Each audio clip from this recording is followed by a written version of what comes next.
চালাক কাক ও বোকা শিয়াল। এক ছিল চালাক কাক, নাম তার কালু। একদিন দুপুরে সে উড়তে উড়তে এক বাড়ির উঠোন থেকে এক টুকরো গরম পিঠা মুখে তুলে নিল। তারপর উড়ে গিয়ে বসল এক গাছের উঁচু ডালে। সেই গাছের নিচ দিয়ে যাচ্ছিল এক ধূর্ত শিয়াল। তার নাকে পিঠার গন্ধ যেতেই জিভে জল চলে এলো। সে ভাবল, এই পিঠা তো আমাকে খেতেই হবে। শিয়াল গাছের নিচে দাঁড়িয়ে মিষ্টি গলায় কাককে ডেকে বলল, কালু ভাই, তুমি কেমন আছো?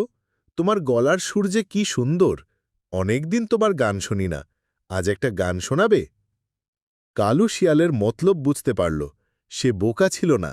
সে শিয়ালের কথা শুনে মুখ খুলে গান গাইতে গেলেই তো পিঠাটা নিচে পড়ে যাবে আর শিয়াল সেটা নিয়ে পালাবে। কালু একটু ভাবল, তারপর সে একটা বুদ্ধি বের করল। সে তার মুখের পিঠাটা পায়ের নিচে সাবধানে চেপে রাখল।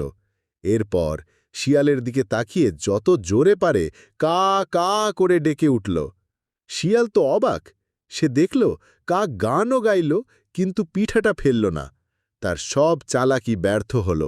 হতাশ হয়ে সে মুখ কালো করে সেখান থেকে চলে গেল। আর চালাক কালু গাছের ডালে বসে মনের সুখে সেই পিঠা খেতে লাগল। গল্পটি ভালো লাগলে অবশ্যই চ্যানেলটি সাবস্ক্রাইব করবেন।